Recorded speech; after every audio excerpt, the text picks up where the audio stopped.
ঠিক যেন আকাশ থেকে বজ্রপাত হচ্ছে মাটিতে, শুধু আলোর ঝলকানি, তারপর পুড়ে সব ছাই।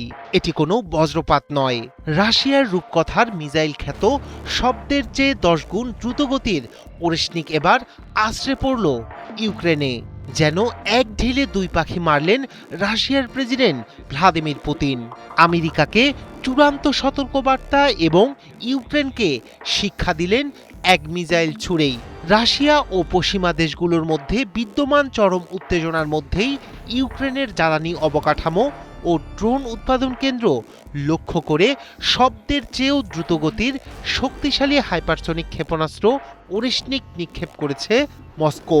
স্থানীয় সময় শুক্রবার রুশ প্রতিরক্ষা বাহিনী এই হামলার তথ্য নিশ্চিত করে জানিয়েছে, রাতভর চালানো ব্যাপক অভিযানের অংশ হিসেবে এই অত্যাধুনিক অস্ত্রটি ব্যবহার করেছে তারা। শব্দের গতির চেয়ে 10 গুণ বেশি গতিসম্পন্ন হাইপারসনিক ওরেশনিক ক্ষেপণাস্ত্র হামলায় কাঁপছে ইউক্রেন। শুক্রবার সকালে এ তথ্য নিশ্চিত করেছে রাশিয়ার প্রতিরক্ষা মন্ত্রণালয়। বিবৃতিতে জানানো হয়, প্রেসিডেন্ট পুতিনের বাসভবনে ড্রোন হামলার জবাব হিসেবে শুক্রবার গভীর রাতে ইউক্রেনের পশ্চিমাঞ্চলীয় শহর লভিভ লক্ষ্য করে ছোড়া হয় এই ক্ষেপণাস্ত্র।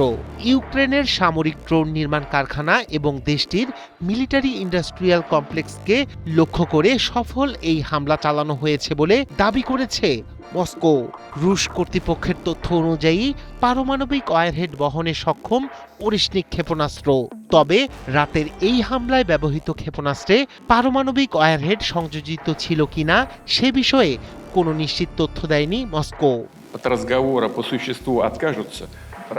ইউরোপীয় ইউনিয়ন ও ন্যাটোর সীমান্তের কাছাকাছি এলাকায় ওরেশনিক ক্ষেপণাস্ত্র ব্যবহারের ঘটনা ইউরোপীয় নিরাপত্তার জন্য গুরুতর হুমকি হিসেবে দেখছে ইউক্রেনের প্রেসিডেন্ট ভলোদিমির জেলেনস্কি। রাশিয়ার ওপর আন্তর্জাতিক চাপ আরও বাড়ানোর আহ্বান জানান তিনি। আর রাশিয়ার এই হামলাকে ন্যায্যতা দেওয়ার প্রচেষ্টাকেও অযৌক্তিক বলে প্রত্যাখ্যান করেছে কিয়েভ।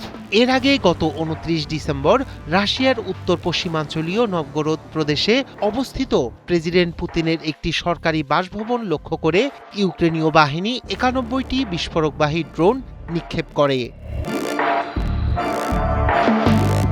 মাঝারি পাল্লার ব্যালিস্টিক ক্ষেপণাস্ত্র ওরেশনিক সর্বোচ্চ 5000 কিলোমিটার দূরের লক্ষ্যবস্তুতে আঘাত হানতে সক্ষম।